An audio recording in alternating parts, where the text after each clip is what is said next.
안녕하세요. 뉴스마켓의 최리나입니다. 간밤에 잘 주무셨나요? 워낙 이벤트가 많아서 주식하시는 분들은 아마 아침 눈 뜨자마자 뉴스를 체크하시지 않았을까 생각이 드는데요. 드디어 벤 버냉키 연준 의장의 입이 열렸죠. 그리고 5월달 초 그리고 지난달 말에 걸쳐 이틀 동안 열렸던 FOMC 의사록 회의 내용을 적어놓았던 노트까지 공개가 됐습니다.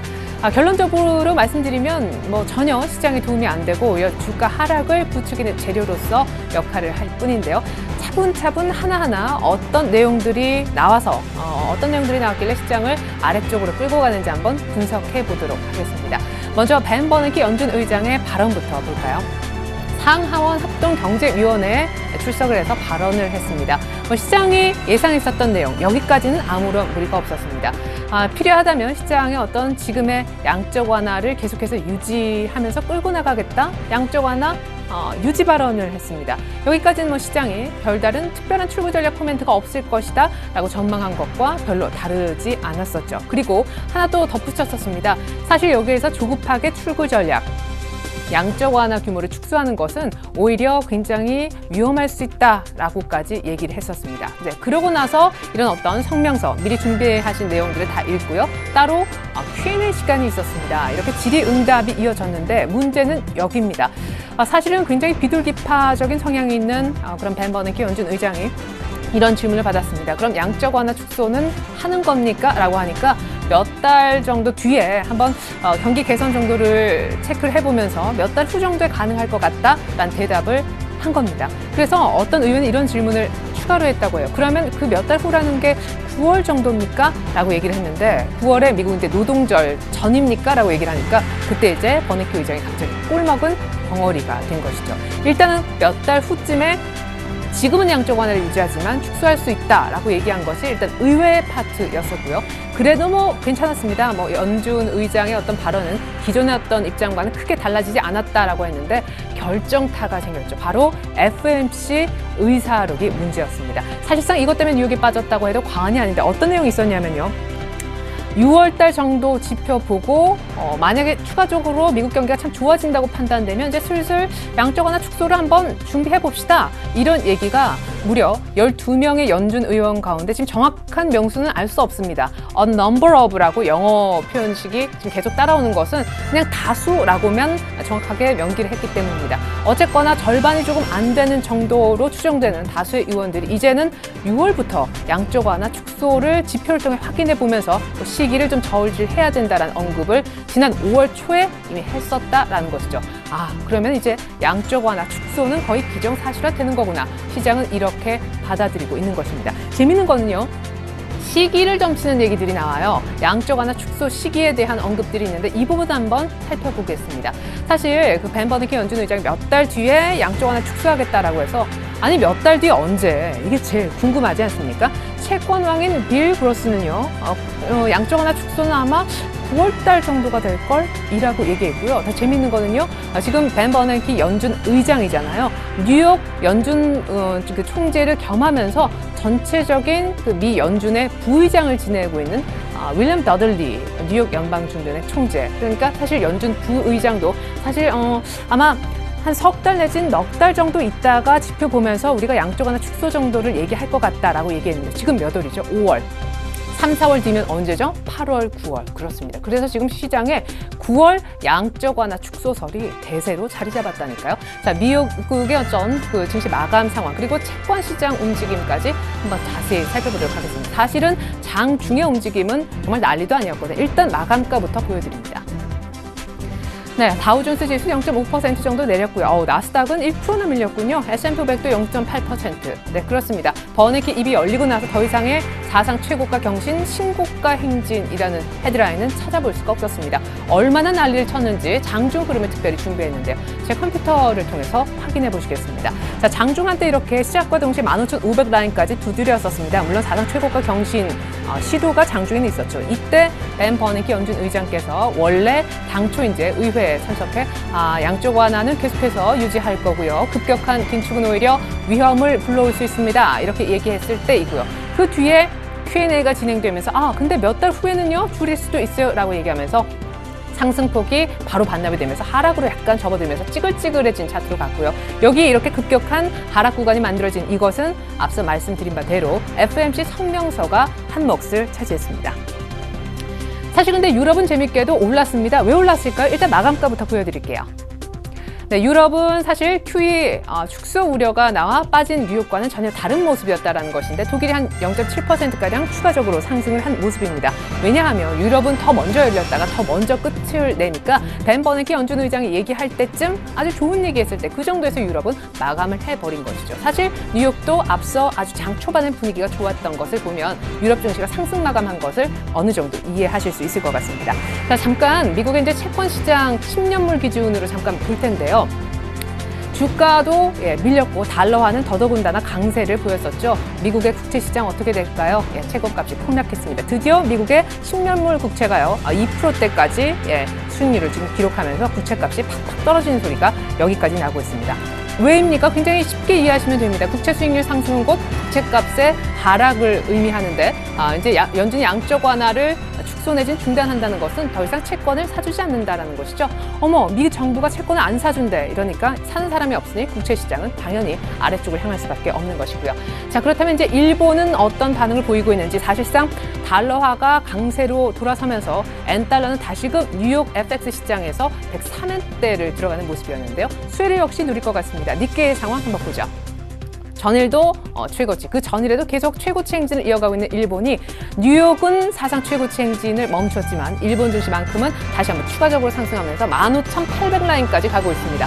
15,700, 800 앞서 400, 500 차곡차곡 기본적으로 몇 100포인트 이상씩은 자릿수를 바꾸는 일본 니케이의 모습이고요. 잠깐 엔달러 차트를 보도록 하겠습니다. 그리고 이어서 곧바로 중국장도 살펴볼게요. 103엔대 이렇게 들어간 모습 보이시죠? 좀 주춤했다가 작은 구간이지만 약간의 추가적인 레벨업을 만든 것이 바로 양적 완화 축소 우려라고 할 수 있겠습니다. 이것이 이제 105엔대까지 상승 시장에서 마음의 준비를 하고 있는데 그 이상 빠르게 갈지는 일단 지켜봐야겠습니다.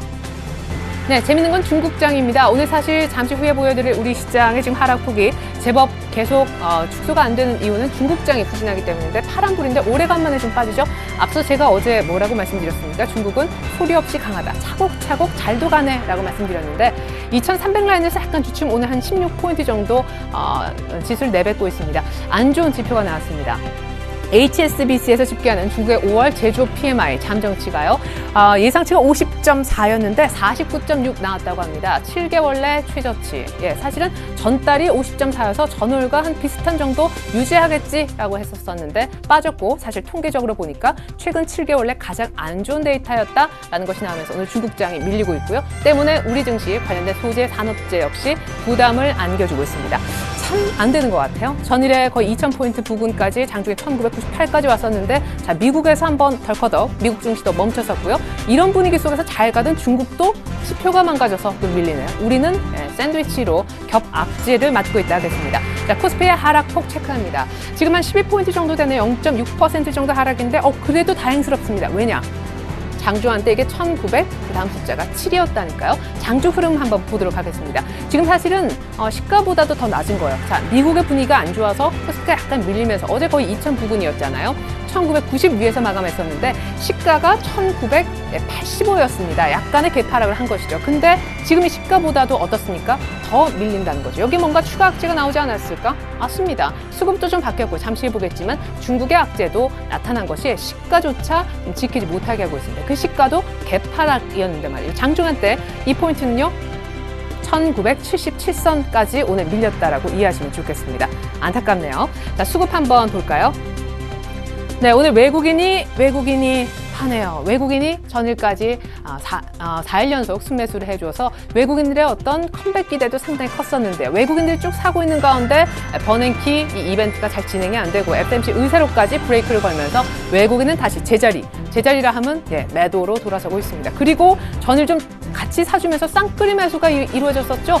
그러면서 자동차주가 강세를 띠면서 거의 2,000 볼 뻔하지 않았습니까? 근데 오늘은 기관이 더 주도적으로 매물을 내놓고 있고 개인만 사고 있습니다. 자, 코스피의 차트를 한번 보죠. 사실은 제가 마지막 말미에 한번 말씀드리려고 했었는데요. 코스피는 지금 개파락 이후에 다시금 1980 라인 정도인데요. 이 라인 지키지 못하면 조금 어려워질 수도 있겠습니다. 여기 이제 갭을 동반하면서 이 또 다른 어떤 박스권 위에 지금 머물고 있는데 아직은 괜찮습니다. 이 갭을 다시 메우기 시작하면 조금 더 아래쪽으로 처질 수 있는데 아직은 그래도 괜찮다. 1980은 유지하고 있으니까. 이번엔 코스닥입니다. 자, 코스닥은 상대적으로 괜찮습니다. 코스닥에는 빨간 불이 아마 켜져 있을 건데 그렇죠? 575선 오히려 1포인트가량 위쪽입니다. 누가 사고 또 아침부터 현재까지 흐름이 어땠는지 한번 보면요. 사실 시가도 뭐 나쁘지 않았고 지금 시가 정도에서 계속해서 머물고 있는 그런 모습입니다. 그렇죠? 570한 5선, 4선, 6선까지 못 갔지만 왔다 갔다 하는 모습. 볼이 가장 깊었을 때 사실 5포인트가요. 잠깐 하락 전환 됐었을 때입니다. 왜냐? 형님이 무너지니까 코스닥도 좀 같이 꺾였었는데 사실 멀쩡했다가 형님 꺾여서 덩달아 빠졌었던 거거든요. 근데 내가 왜 빠졌지? 예, 그렇게 하면 이제 코스닥이 곧바로 다시 빠르게 정신 차렸습니다. 거의 시가 부분에 다시 회귀했다고 보시면 좋겠는데요. 수급 한번 보여드리죠. 네, 코스닥에는 지금 외국인의 매도가 나옵니다. 참 오래간만이에요. 자, 최근에 코스닥이 기관의 연속적인 매도에도 불구하고 누구의 사자로 올라왔습니까? 그렇습니다. 외국인의 나홀로 사자인 경우도 상당히 됐었거든요. 근데 오늘 그런 외국인이 소폭이지만 일단 사지 않고 있고요. 하지만 뭐 앞서 많이 샀으니까 큰 우려까지는 아닙니다만 이제 기관이 오히려 조금 코스닥을 그것도 나홀로 잡아주는 굉장히 재미있는 양상입니다. 그러니까 사실 기관의 매매만 오늘 놓고 보면 기관은 거래소 파느라 정신이 없고요. 슬슬쩍 이제 코스닥으로 관심을 다시 돌리고 있습니다. 버냉키, 미국의 FMC 의사록, 이거 우리 예상하고 좀 다르네 하면서 거래소 정리하고 일단은 코스닥으로 피신하는 그런 모습 포착되고 있습니다. 자, 원달러 환율의 움직임을 보여드립니다. 원달러 환율은요, 오늘 급등합니다. 6원이요. 천만의 말씀, 오늘 장중에요 9원 이상이나 급등했었습니다. 1120원대가 바로 회복되고 있는데 이 정도는 시가에 불과합니다. 자, 원달러 환율의 어떤 흐름을, 장중 흐름을 제 컴퓨터를 통해서 한번 보여드립니다. 시작부터 이 정도였다니까요. 시작부터 한 1119원, 1120원 언저리에 엄청난 갭업 출발을 했었고요. 시가가 한 몇 원 정도 올라서 출발했냐면 5원 75전 정도 갭업 출발이었어요. 이거 보세요. 9원 이상 올랐던 적이 있죠. 이때가 이제 1123원까지 갔었었는데 지금 상승폭이 약간 줄곤 있지만 1120원은 유지가 될 만한 분위기입니다. 근데 1120원대 안착되는지는 한번 잘 살펴보셔야 될 것 같아요. 왜냐하면 지금 달러화가 강세가 됐잖아요. 양적 완화, 축소 우려 때문에 이 부분하고 달러가 얼마나 여기서 더 추가적인 강세를 보일 것인지 계속해서 달러화를 살려고 하는 사람들이 많습니다. 왜? 달러 사면 달러가 강세니까, 주가가 강세이듯이. 하지만 여기가 이제 어디까지 달러 강세가 추가로 진행될 것인가, 그 부분은 관심 있게 지켜보셔야 될 것 같습니다. 자, 이번에는요 시가총액 상위 종목 그리고 특징주 준비했는데 먼저 거래소 시총 상위주부터 보여드립니다. 삼성전자가 오늘 같은 날 시장을 잡아주면 좋으련만 삼성전자가 밀리고요. 현대차, 모비스, 기아차 어제 진짜 화려했었죠. 4%가 웬 말입니까? 근데 오늘 약간 눌리지만 이 정도면 오히려 차는 선전하고 있다라고 보여집니다. 오늘 현대차의 경우에는요, 주말 특근 재개 소식이라는 이제 좋은 호재성 뉴스도 나왔습니다. 무려 울산 공장 중심으로 해서 주말 특근이 다시 한번 재개된다고 하는데 12주 만에 부활한다고 하니까 앞으로 생산 차질 얘기는 안 들어도 될 것 같습니다. 자, SK 하이닉스가 이런 분위기 속에서도 돋보이죠. SK 하이닉스는 이제 얼마일까요? 31,850원.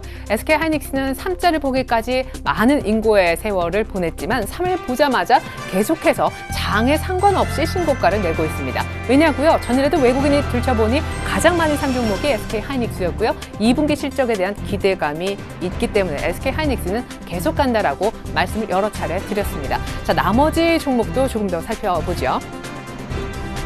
네, 삼성전자 우선주하고 SK 하이닉스하고 약간 순위가 바뀐 모습이군요. 우선주는 약간 뒤로 한 칸 더 밀려 있고요. 지금 독보적으로 누가 오르고 있습니까? LG화학 역시 부진하고 소재, 오늘 산업재, 건설 뭐 다 좋지 않은데요.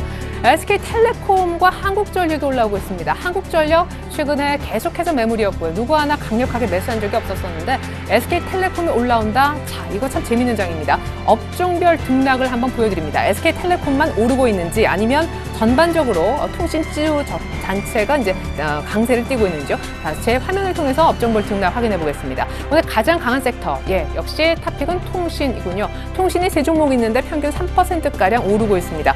업종 구성주 보니까 LG U+가 SKT보다 훨씬 더 많이 오르는군요. 4.7% 정도 상승인데 아직까지 신고가는 아닙니다만 주춤했는데 약간 눌림목 이후 바로 상승해주고 있습니다. 이런 종목이기 때문에 이 신고가 부분일 때 이때 사면 약간은 물릴 수밖에 없다는 거죠. 하지만 차분차분 분할 매수해서 들어가면 지금 이미 수익으로 전환하신 분들도 있을 것 같습니다. 자, 막 2천 갈 것 같아서 통신주 안 될 것 같았지만 역시 시장 눌리니까 바로 방어주들이 떠오르고 있는데요. 부진한 쪽을 역시 보니까 통신주가 가장 좋고요. 건설 쪽이 오늘 별로 좋지 못한 것 같습니다. 2% 정도 하락하고 있는데요. GS건설도 3%가량씩 이렇게 밀리고 있고 건설주 전반적으로 분위기가 어둡습니다. 특별히 삼성엔지니어링 같은 경우에는요. 안 좋은 뉴스도 하나 나왔죠. 뭐 수주가 사우디 쪽에서 이제 플랜트 수주 들어올 줄 알았는데 이게 안 됐다라고 어그러지면서 삼성 엔지니어링까지 안 좋은 뉴스를 더해주고 있습니다. 건설주 전부 다 파란불 켜고 있는데 알게 모르게 사실 건설주도 좀 많이 올랐는데 오늘 뭐 이래저래 매물도 좀 나오는 것 같습니다. 자, 그리고 STX 그룹주가 오늘 또 말썽입니다. STX 그룹주는 참 진짜 웃는 날보다 워낙 급등락하는 특성도 있지만 거의 급락하는 날이 많은 것 같아요. 오늘 급락은 아니지만요. STX 지주회사가 마이너스 3%대 돌아섰습니다. 그나마 펜오션이 낙폭 다 줄긴 했는데 펜오션 지금 매각 안 돼서 난리죠. 그런데다가 STX 조선해양 지금 긴급 어떤 수천억 원의 지원금이 추가로 더 필요할 수 있다는 소식까지 들어와 있습니다. 지금 채권단 측에서요, 정부 이제 당국에 요구하기를 우리 손실 보전 다 약속해 주는 거 맞지? 이런 여러 가지 이제 요구들을 하고 있다고 하는데 그것 자체도 논란을 좀 빚고 있는 상황이 되겠습니다. 그리고 오늘 대우인터가 굉장히 급락합니다. 좀 독보적인 급락인데 아침부터 뭐 별다른 이유는 지금 포착되지 않지만 거의 한 5%, 6% 낙폭을 지금 보이고 있습니다. 대우인터내셔널은요, 갖고 계신 분을 위해서 잠깐 수급을 좀 말씀드리고자 하는데요. 대우인터가 오늘 이렇게 크게 밀리는 이유 없는 하락, 그리고 사실 그 뒤에는 수급 원인이 있지 않을까 생각이 듭니다. 이것이 이제 대우인터내셔널의 수급이 되겠는데요. 지금까지 기관이 전일 기준 1, 2, 3, 4, 5, 6, 7, 8거래 연속해서 대우인터내셔널을 팔았다라는 거 참고하시면서 투자하시면 좋겠습니다. 그리고 최근에 참 랠리가 보여져서 저희가 이제 그림의 떡이다 이런 얘기를 했었었는데 오늘 우선주들도요 같이 동반해서 밀리고 있습니다. 시장이 사실 2000 이제 가려고 하니까 우선주는 대안주에서 어제 약간씩 매물이 나온 종목이 있었는데 오늘은 이제 같이 좀 시장과 같이 꺾이는 모습입니다. 넥산타이어 우선주 8%나 밀리고요. 아모레퍼시픽 우선주 역시 마찬가지입니다. LG 생활건강 차트를 한번 볼까요? 얼마나 올랐는데 오늘 또 얼마나 빠지는 그런 느낌인지요. 차트를 LG 생활건강 우선주를 통해서 한번 확인을 해보겠습니다. 자, 5월 달에 진짜 이만큼 올랐죠. 어제 결국에는 상한가를 못 치고 그에 앞서서는 이제 2거래 연속 꼬박꼬박 상한가를 기록을 했었는데 어제 이런 어떤 도지형 시가 정도에서만 마친 이후에 오늘 곧바로 약간 밑꼬리가 달리면서 상승하려는 기력이 있긴 하지만 여전히 파란불로 확실한 음봉을 만들어주고 있네요. 우선주는 좀 조심하셔야 됩니다. 전반적으로 갖고 계신 분들은 비중 축소 사인도 전문가로부터 앞서 나왔다라는 거 참조하시면 좋겠습니다. 이게 급등했듯이 급락하게 되면 아주 기본적인 그 주식 격언이 있잖아요. 산 높으면 골이 깊다. 근데 골이 깊을 때 나는 이제 이 많은 골을 지하 3층까지 경험하고 싶지 않아서 한 로비층 정도에서 정리를 하고 싶더라도 물량이 없어서 이걸 누가 사야 이게 파는 게 체결이 될 거잖아요. 매매잖아요, 기본적으로. 근데 이 매도가 쉽지 않을 수도 있기 때문에 거래량이 부족해서 우선주는 지금 갖고 계신 분들 약간의 비중 축소 사인도 고려해 보시면 좋겠고요. 자, 나머지 종목 사실 어제 좀 화제가 됐었죠. 조세피난처, 페이퍼컴퍼니 관련해서 계좌를 갖고 있거나 법인을 갖고 있는 그런 기업들의 명단이 모 인터넷 언론사를 통해서 완전히 공개가 되는데 향후에 뭐 더 나올 거라 그러죠. 어제 좀 사실 4% 정도 급락했었던 효성이 한 반 정도 회복 나섰고요. 오시아는 어제 사실 크게 밀리지는 않았는데 오늘 그래도 소폭이지만 또 회복하는 모습입니다. 그리고 문제 CJ가 올라오고 있는데 121선에서는 지지를 못 받고 거의 201선 조금 못 가서 일단 받는 포인트 12만 원대 초중반에서 잡았습니다. 나머지 CJ 계열사들도 일단은 수사 결과와는 상관없이 검찰 어떤 압수수색 그리고 페이퍼 컴퍼니 관련한 악재는 빠르게 털어내고 가는 모습이고요. 자, 나머지 특징주 더 보겠습니다. 오늘 사실은 세 가지 테마의 바람이 불고 있습니다. 첫 번째는 창투사고요. 두 번째는 정치 테마고요. 세 번째는 남북 경협주입니다. 첫 번째 창투사부터 보겠습니다. 정부가요. 이 창투사, 그러니까 이쪽 부분을 활성화시키기 위해서 이제 펀드를 만드는데 한 6조 정도의 규모라고 합니다. 지원 소식 때문에 오늘 오르는 건데 많이 오르고 있지 않고요. 사실상 많이 올랐다가 상승폭을 좀 빠르게 반납하면서 아침에만 좀 바짝했다라는 느낌이 있습니다. 대성창투 그리고 에이티넘 인베스트 정도가 비슷한 흐름 보여주고 있습니다. 이번에는 이제 정치 테마를 한번 보겠는데 전일에는 안철수 테마의 바람이 불었었죠. 안철수 무소속 의원이 이제 신당 창당, 독자 세력화 얘기 때문에 어제 급등했었는데 오늘은요 또 손학규 전 민주당 대표하고 어떤 연대설이 나왔습니다. 오늘 상한가 간 종목 국영 GNM이 사실상 연대설에 있어서는 탑픽주라고 보여지는데 상한가 가고 안 풀리고 있는데 1,000원짜리 그런 종목이 되겠습니다. 한세 24홀딩스 이런 정말 전통적인 어떤 손학규 테마 바람도 다시금 불고 있는 굉장히 재미있는 날이 되겠습니다. 하지만 한 가지 생각하셔야 될 거는요.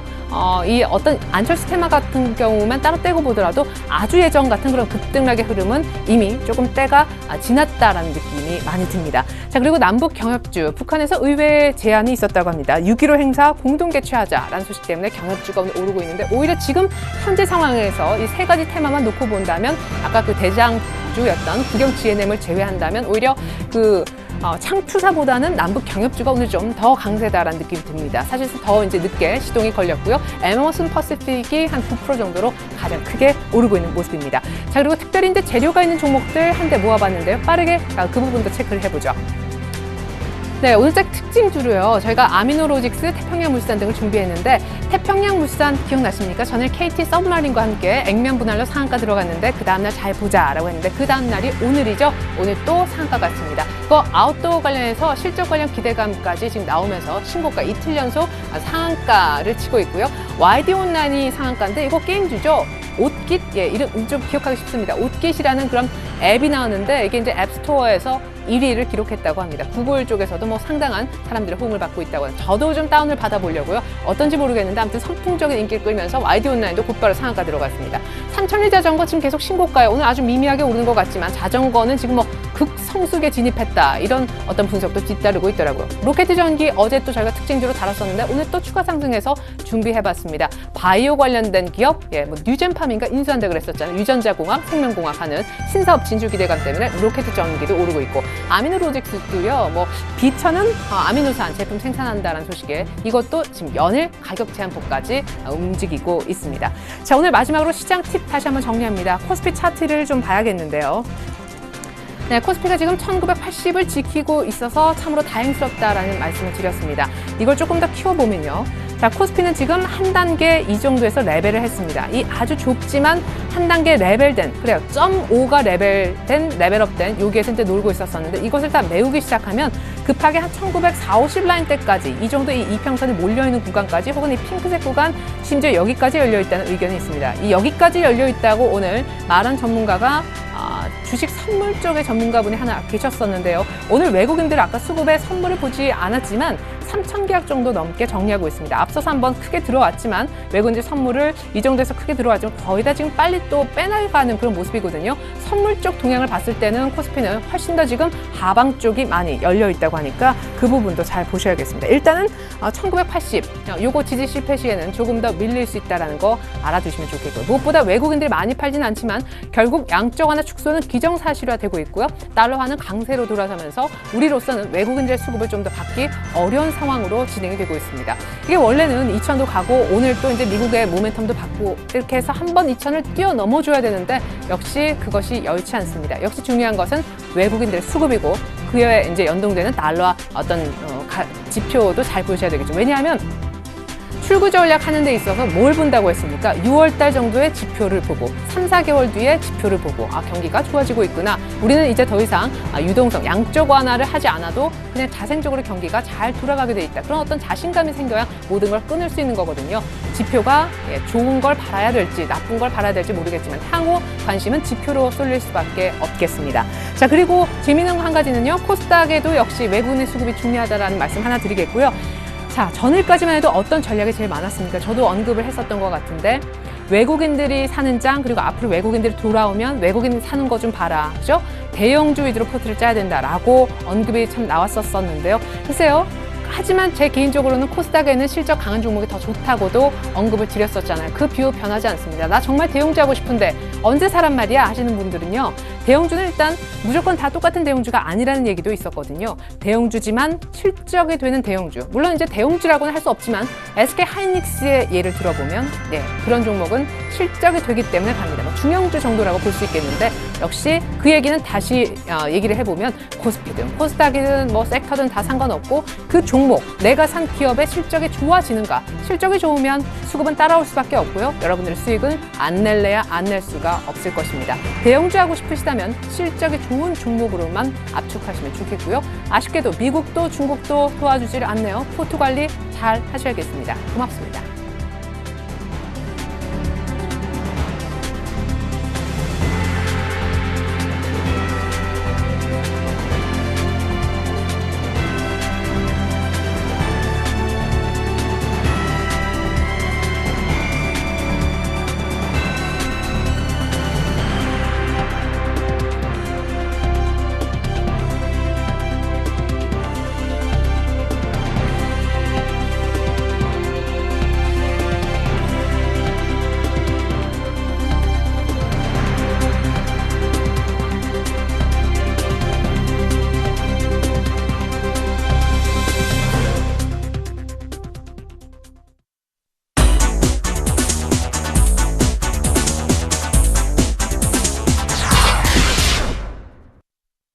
안녕하십니까. 5월 23일 뉴스인마켓입니다. 삼성전자의 전략 스마트폰 갤럭시 S4가 출시된 지 한 달 만에 1000만 대 판매를 기록했습니다. 이는 전작인 갤럭시 S3의 50일 기록을 20일 앞당긴 것입니다. 갤럭시 S3와 갤럭시 S2는 1000만 대 돌파까지 각각 7개월과 5개월이 걸렸습니다. 삼성전자는 당초 갤럭시 S4를 60개국에서 동시 출시했으며 상반기 내에 총 155개국 327개 통신사에 순차적으로 공급할 계획입니다. 삼성전자는 갤럭시 S4의 인기 비결에 대해 20여 년간 휴대전화 분야에서 쌓은 혁신성과 기술력, 사후 서비스 등을 꼽았습니다. 신종균 삼성전자 사장은 갤럭시 S4의 판매 성과는 세계 고객의 성원 덕분이라며 앞으로도 사람을 위한 혁신과 기술력을 바탕으로 소비자들에게 차별화한 가치를 제공할 수 있도록 노력할 것이라고 말했습니다. 김덕중 국세청장은 조세피난처의 페이퍼 컴퍼니를 설립한 한국인들의 명단이 공개된 것과 관련해 내용을 분석해 혐의가 있으면 원칙적으로 처리하겠다고 말했습니다. 김 청장은 역외탈세 조사는 올해 국세청의 4대 중점 과제의 하나이므로 역점을 두고 추진해야 할 과제라고 밝혔습니다. 김 청장이 이 같은 발언은 전날 한 인터넷 매체가 공개한 페이퍼 컴퍼니 설립자와 기업을 상대로 정밀 검토를 통해 탈세 혐의가 있을 경우 강력하게 대응하겠다는 의지를 밝힌 것으로 해석됩니다. 김 청장은 취임 이후 새 정부의 국정과제인 지하경제 양성화를 강력하게 추진하기로 하고 대재산가와 고소득자 자영업자, 민생침해, 역외탈세 등 4개 분야를 중점과제로 선정해 강도 높은 세무조사를 벌이기로 한 바 있습니다. 북한이 다음 달 13주년을 맞는 6.15 공동선언 행사를 남북이 함께 개최하자고 제안했습니다. 6.15 공동선언 실천 남측위원회는 전날 6.15 공동선언 실천 북측위로부터 6.15 공동선언 발표 13돌 민족공동통일행사를 개성 또는 금강산에서 진행하자는 제의를 받았다고 밝혔습니다. 북측위는 남측에 보낸 팩스에서 북남 관계를 원상회복하고 자주통일의 새로운 국면을 열어나가는 유일한 출로는 6.15 공동선언 이행에 있다며 공동행사를 제안했습니다. 정영곤 남측위 공동집행위원장은 북측이 개성을 행사 장소 가운데 하나로 제안하는 것은 개성공단을 살리려는 의지를 간접적으로 표명한 것이라며 행사가 이루어지려면 끊긴 군 통신선을 회복해야 하는 등 남북 당국 사이에 협의해야 할 것이 있기 때문에 긍정적인 방향에서 정부가 협조해 주길 바란다고 밝혔습니다. 일본의 무제한 양적 완화에 대한 부작용 우려가 제기되는 가운데 일본 국채금리가 1%대로 급등했습니다. 일본 장기금리의 대표적인 지표인 10년물 국채 수익률이 오늘 오전 국채시장에서 한때 전날 종가보다 0.115%포인트 상승한 1.0%로 급등했습니다. 이는 장중 기록으로는 작년 4월 이후 1년 2개월 만에 최고치입니다.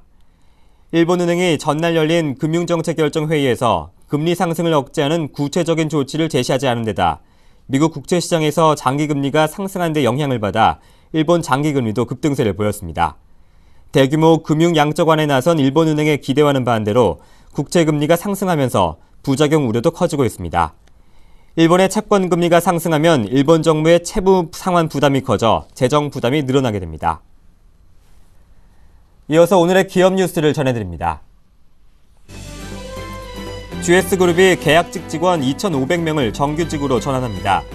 GS그룹은 GS 리테일의 비정규 상품 진연원과 계산원 2,150명, GS샵의 자회사인 GS텔레서비스 상담사 350명을 올해 하반기부터 정규직으로 순차 전환합니다. 이번 정규직 전환 대상자는 GS그룹 내 계약직 4,900여 명의 51%에 해당합니다. GS그룹은 이번에 정규직으로 전환하는 동일한 직무에 대해서는 앞으로도 신규 채용이 필요한 경우에는 정규직으로만 채용할 방침입니다. 이번 결정은 GS그룹이 박근혜 정부의 대기업 사회적 책임 요구에 청년 실업 해결과 고용 안정을 위해 적극 화답한 것으로 풀이됩니다.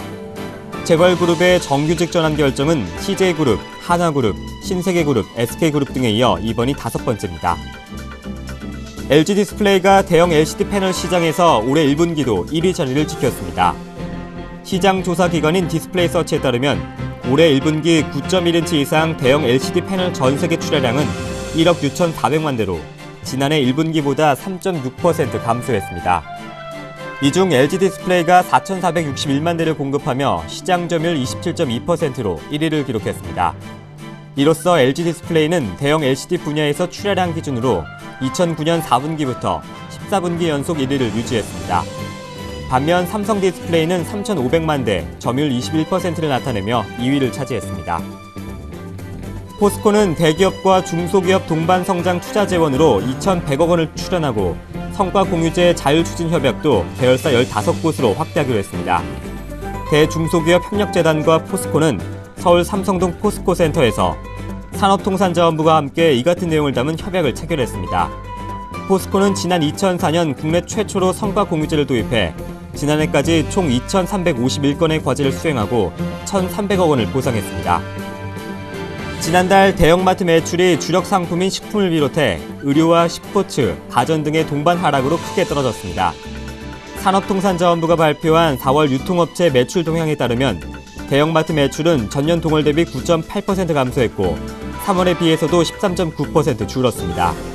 식품과 의류, 스포츠, 가전 문화 등 전 부문의 매출이 하락세를 면치 못했습니다. 이는 꽃샘 추위에 따른 시즌 의류 매출 부진과 의무 휴업 등이 매출 하락세의 원인으로 작용했다고 산업부는 분석했습니다.